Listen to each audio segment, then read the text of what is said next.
Welcome back for another video.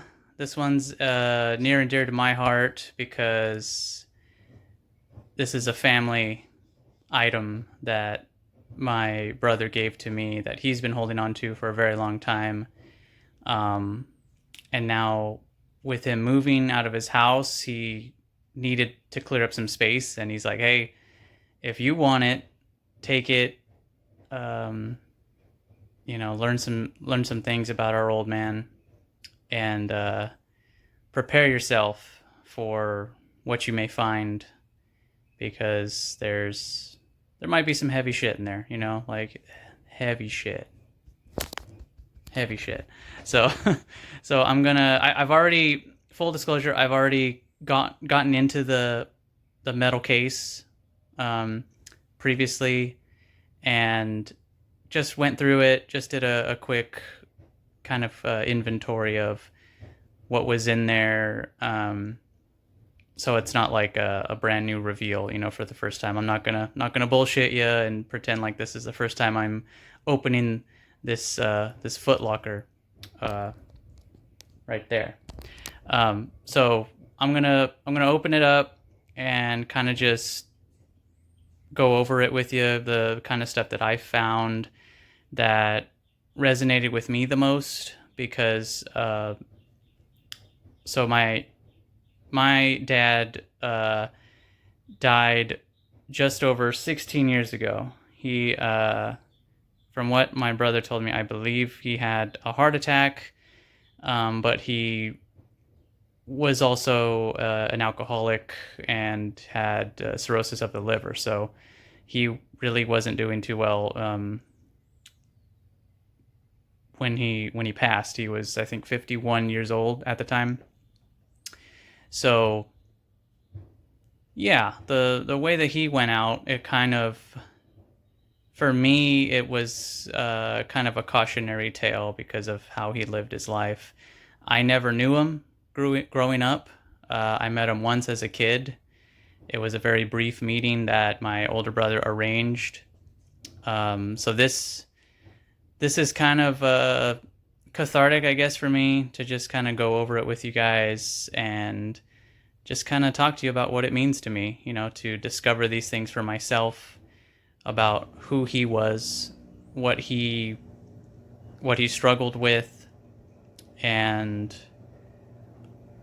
also kind of just taking stock of who he was, the good and the bad, and not harping on the bad, but definitely putting it all into perspective. So without further ado, let us go into the Foot Locker. All right, so it's already opened up. So I'm just gonna flip it open, and you shall see. Okay, so here's the case, the inside. This is something that he had for a very long time, and then passed it on to my older brother. Basically, when he passed, it was basically my older brother's, and now it's kind of mine, but it's more of like a family, family. What do you call it? What's the word? What's the term I'm looking for? Heirloom? Yeah. Okay. So yeah, initially, I think from what my brother told me, he had it when he was a kid. So you can see like little scribble marks from drawing on it and stuff. My dad was an avid guitar player, and so he loved collecting guitars and anything related to guitars. See a lot of little pins. I put those there just to get them out of the way, by the way, because I didn't want them to get further damaged. But they're like pins, like hat pins or lapel pins.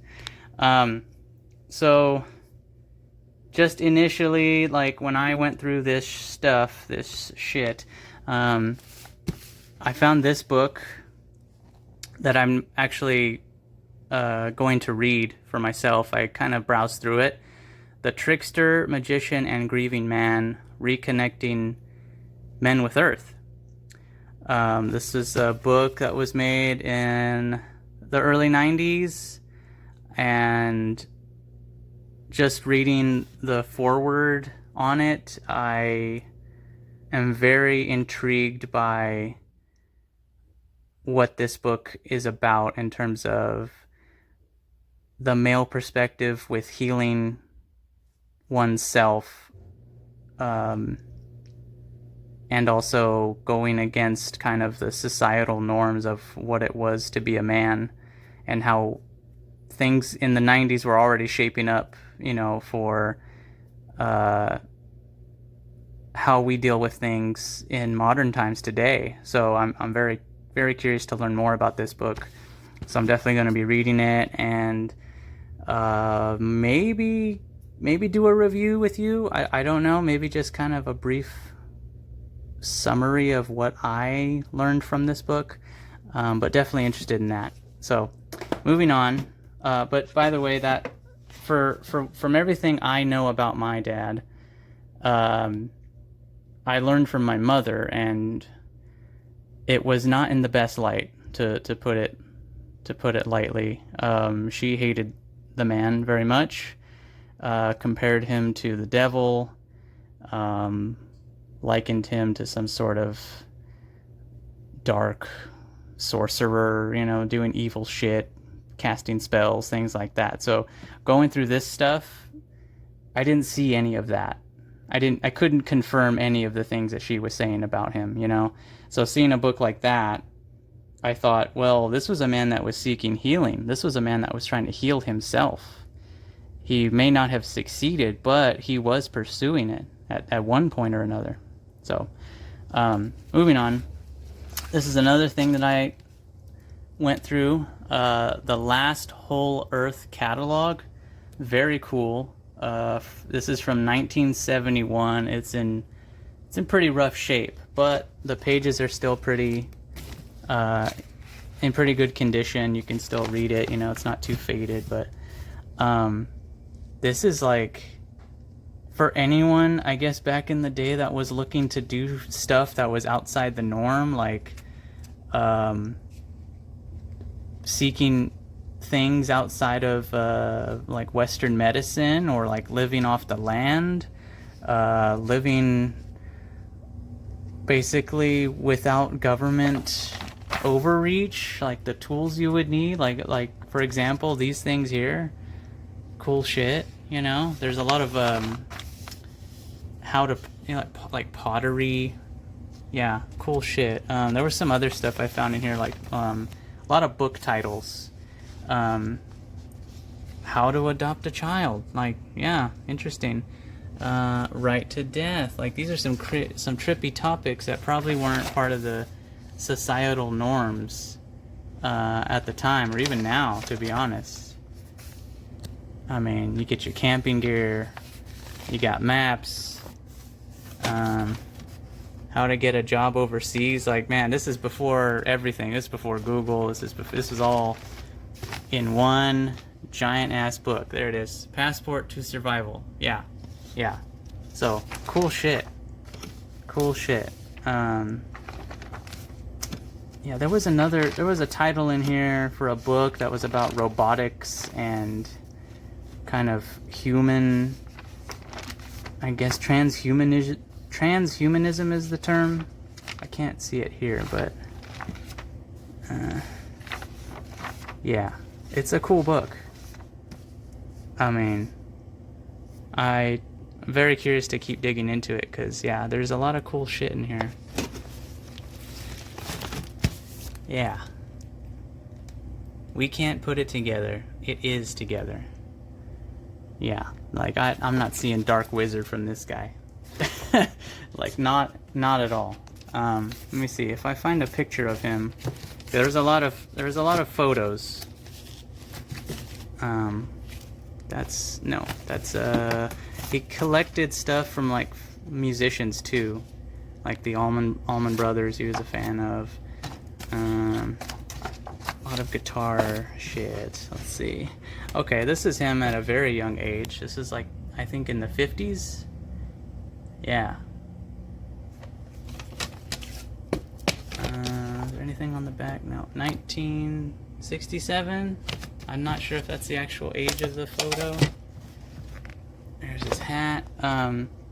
Another thing to kind of describe it for you, like opening this chest for the first time.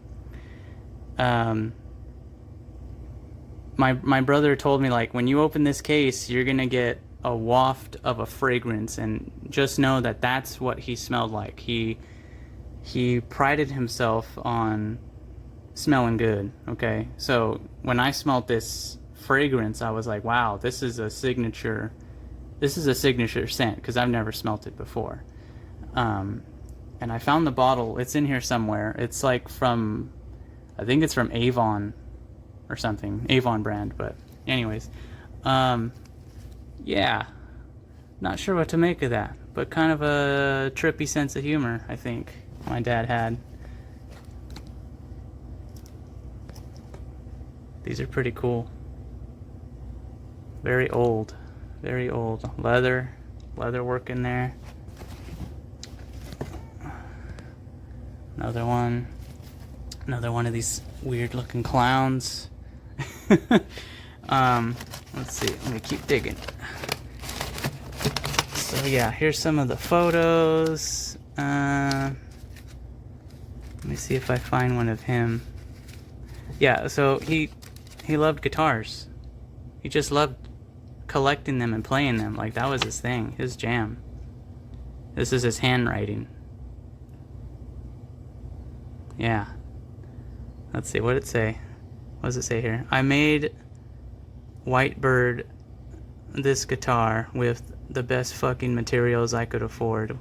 White pearl paint, PAF Gibson pickups, a great Schecter neck. One day I got mad and destroyed her and put her together and sold her for $500. Wow. Damn. Oh, there he is. Okay. Yeah. Yeah, he was rocking it, man. He was definitely rocking it.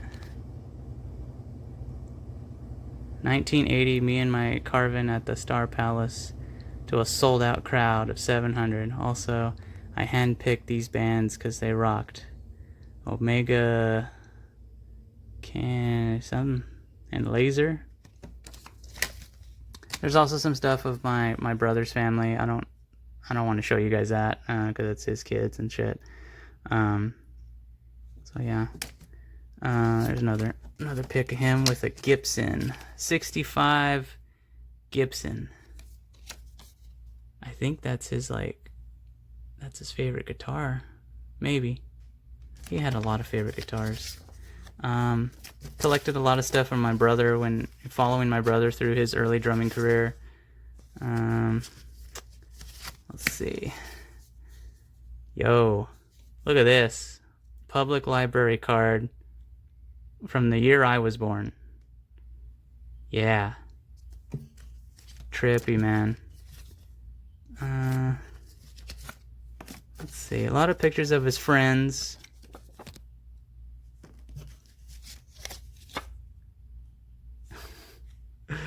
What's it say?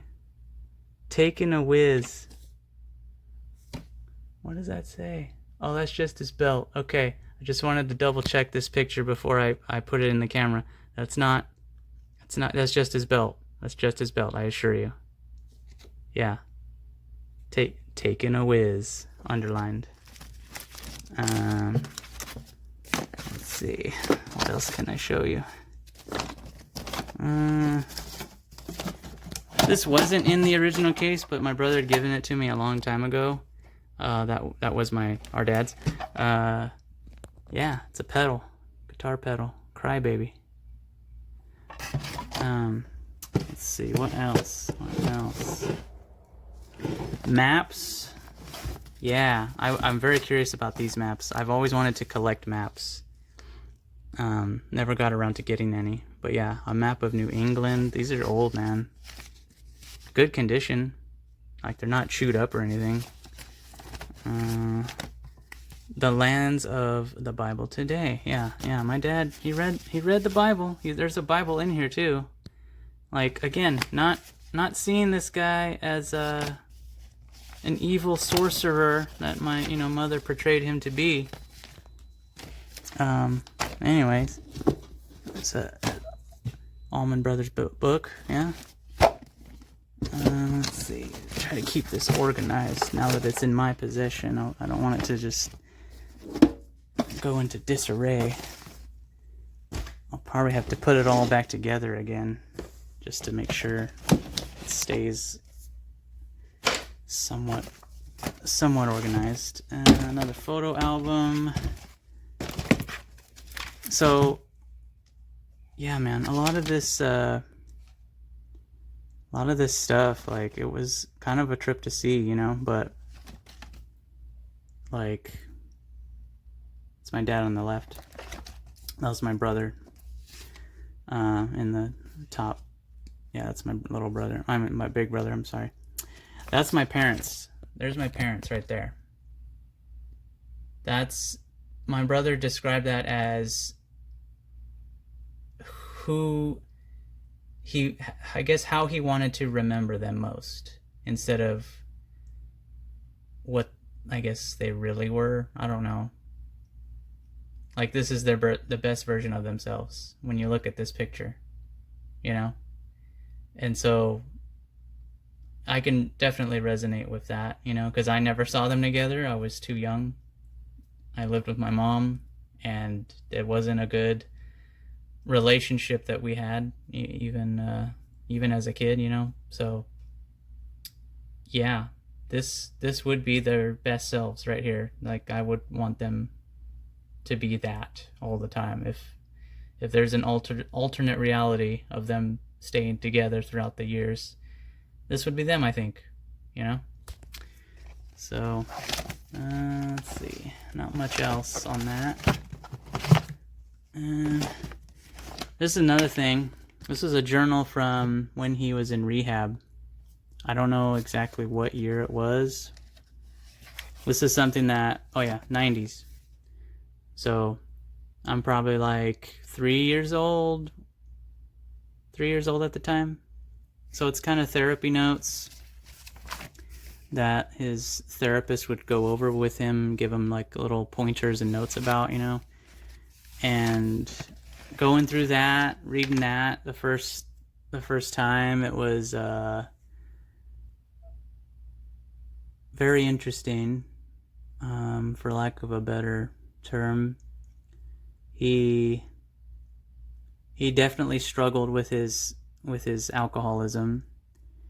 He tried. Like, reading his words, like, you could tell he tried. You can tell he wanted to break free, and for one reason or another, he just kept getting stuck, kept going through the cycle, you know. And so many people loved him. So many people cared about him, that they wanted the best for him, you know. And they may have partied with him, but they got clean, they got sober, they started their families, they settled down, and he didn't, you know. He just couldn't break free of it, you know. So, like, cautionary tale for sure. And now the biggest question I ponder for myself is, like, going through his shit, is he looking down on me, like, pissed off at me for going through it, or is he, like, cool with it? Is he wanting me to just move on? Like, these are the things I ponder now, these days. Oh yeah, this is pretty cool. Let me unfurl that. Pretty sweet. And the road goes on forever. Yeah. Pretty sweet, man. Like, I'm pretty sure I'm gonna, like, hang this up somewhere in the garage someday. Like, this isn't, I'm filming this from my mother-in-law's garage. This isn't actually my garage. But when I do have a garage someday, yeah, I'll probably put some of this shit up, because this is a heavy, this is a fucking solid ass footlocker, man. When I got this loaded up into my van, holy shit, it was hard to lift up, get in, and then unload. It was a pain in the ass. I'm pretty sure I scuffed up my bumper. Oh, here it is. This is his scent. This is what I'm assuming is his scent. Affection. And Mary Kay. Yeah, there it is. Mary Kay, not Avon. But yeah. You can smell it, and it's a very unique scent. Doesn't smell feminine, doesn't smell like cheap. Does not smell cheap. Like I said, a signature scent for sure. Here's his Bible. Very interesting. I'm like, the man read. That's what I want to assume. I'm assuming he was a well-read person. Reading his notes, he did give the vibe of a well-read person.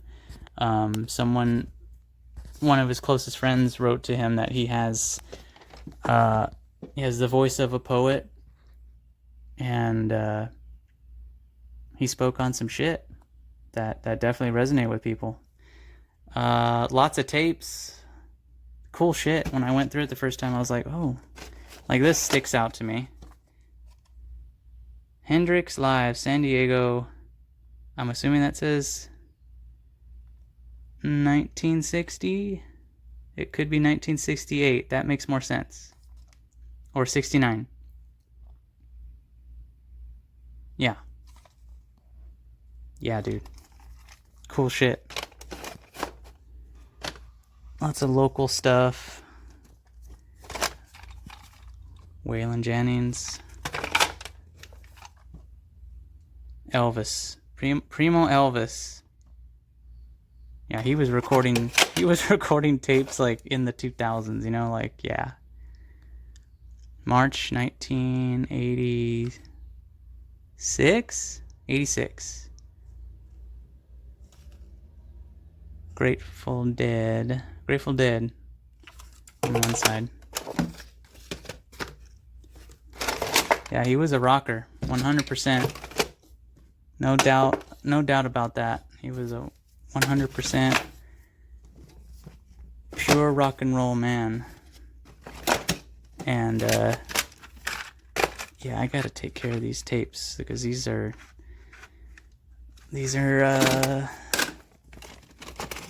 susceptible. I mean, you can't put them in the heat,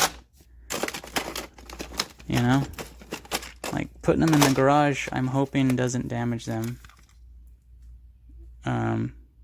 Is that white smoke? White smoke. If you see this, and if you know any of the bands in this case, if any of them resonate with you, let me know in the comments. I believe from what my brother told me, the name of his band at one point was called Sleaze. Yeah, badass name for a band. But yeah, let me just put everything back together, and then I'll give a kind of a summary of everything here. So in conclusion, that was my dad's Foot Locker, his collection of things before he passed, and now it's mine. And going through it, I went into it really, really neutral, not really expecting anything out of it, and I think that was the best way to go about it. I didn't want it to get heavy. I didn't want it to weigh on my mind. So it was something that I just went into one day. I loaded it up, I got it here, and then the next morning, this was like a few weeks ago, the next morning I got up early and then just opened her up and started diving into it. There was some other stuff in there, like some guitar magazines, stuff from like, he liked to collect like articles and clippings from Kiss. He's a big time Kiss fan. So is my brother. And there's pictures of them together going to like a Kiss concert and um, being on the road and shit, you know, sending like notes to Kiss from like the 70s and 80s. Like that's pretty cool. So he was like a lifelong fan for sure. But I'm glad I got into it. I'm glad I discovered some insight into who the man was, because again, never I never knew who he was growing up. The one time I met him, it was a very brief meeting, you know, and I was too young to really, I don't know, say anything or ask any questions. You know, I was just, I don't know, just glad to know him. I know when he passed in 2008, I was very angry, in how my reaction was anger. I felt like the universe robbed me of the opportunity to get to know who he was, to know him, and it took me a while to process his death, process all of it. And now, having this chest of his, now I know, like, I do know him a little better. And even if it's only a little bit, that's better than what I've ever had, you know? And I would like to think that he was trying to work his shit out, you know, and maybe he failed multiple times, and maybe he was trying, you know, trying to get back to a place of normalcy. I don't know. I don't know if that was what he wanted, what his wishes were towards the end. I know he wanted people around him. I know he wanted his family around him. And I can definitely feel the similarities between us, especially in regards to family. Like, I can be comfortable being alone for a time, but I need my tribe around me too. You know, I need my close people, my inner circle. I need them. And when they're absent from my life, it is felt. It doesn't take long. So I guess the other thing I wanted to speak on in regards to my dad is that with his addictions, I'm glad that I never got to that point in my life. I'm glad I saw things for what they were in terms of where that path was going, especially with alcohol. Because, I mean, for me, in my 20s, I was drinking to get drunk. I wasn't enjoying life. I was miserable. And the people that I surrounded myself with were not good for me.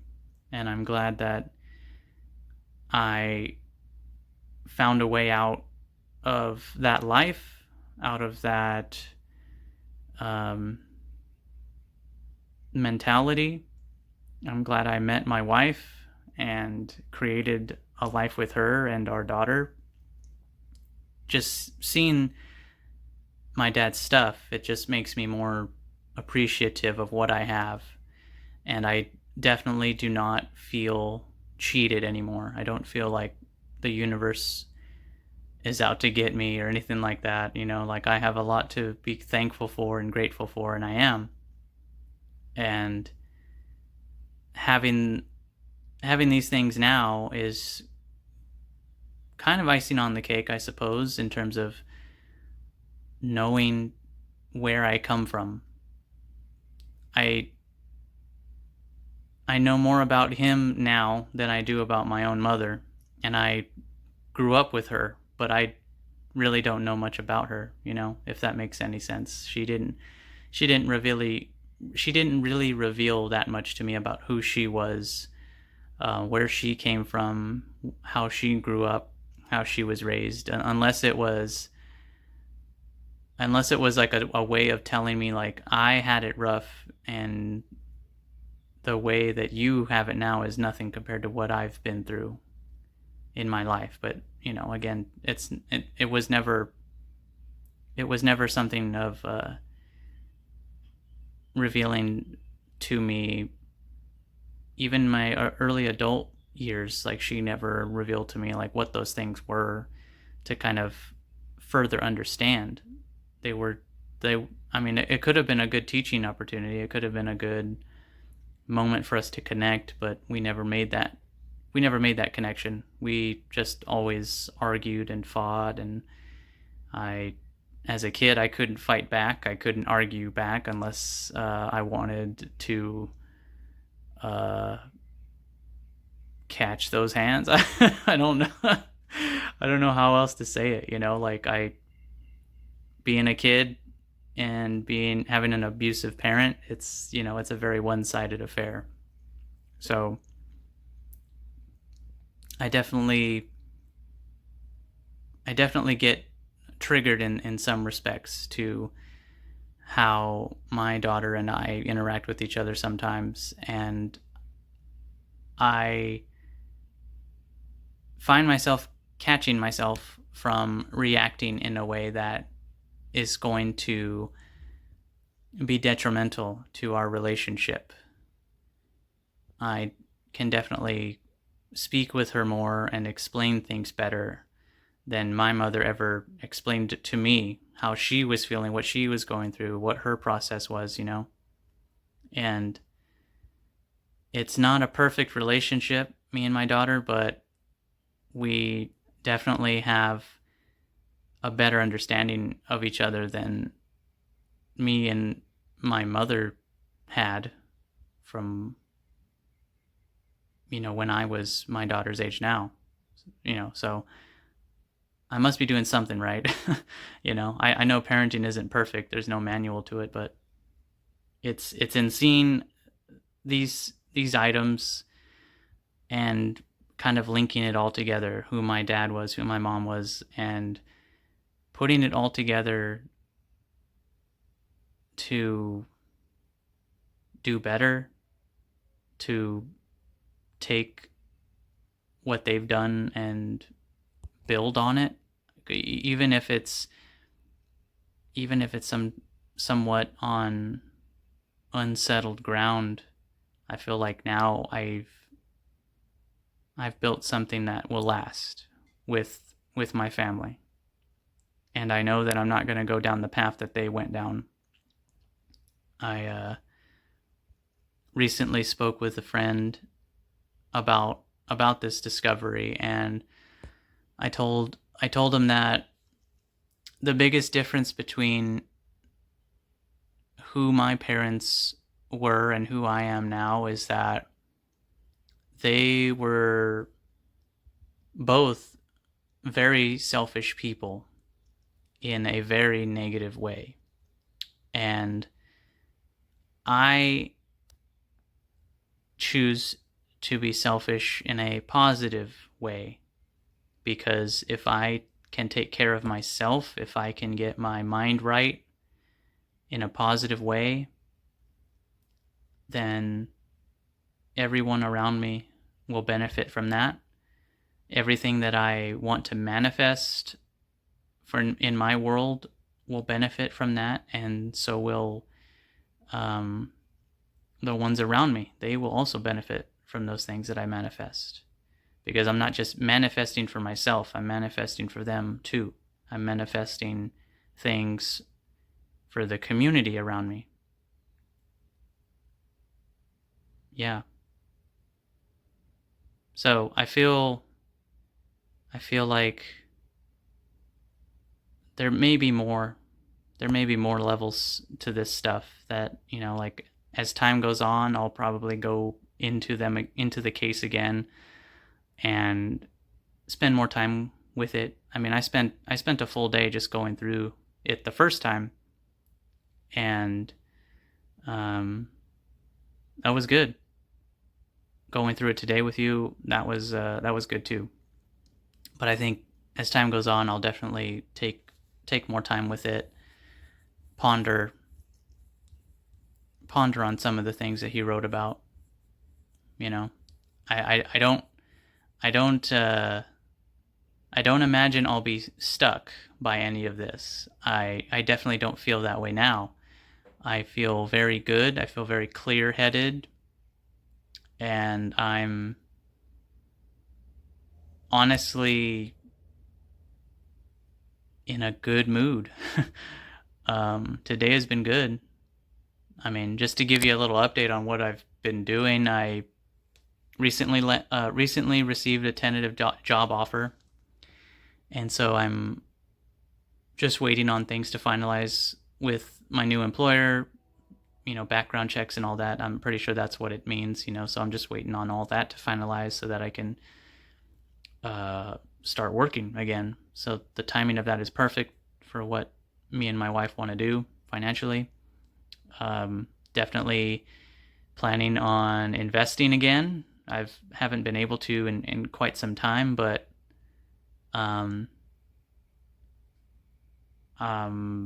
it's gonna be good. It's gonna be good. Being able to put some money back into the market, especially with the things I'm choosing to invest in, which is something that I want to break down for you in a future video. I think that's kind of the next one I want to do, is have a full, transparent, open review of my crypto portfolio. All of it. I'm not divulging how much I own of every asset. That would be stupid for me. But I definitely want to be transparent and kind of show what I have, what I'm into in terms of crypto.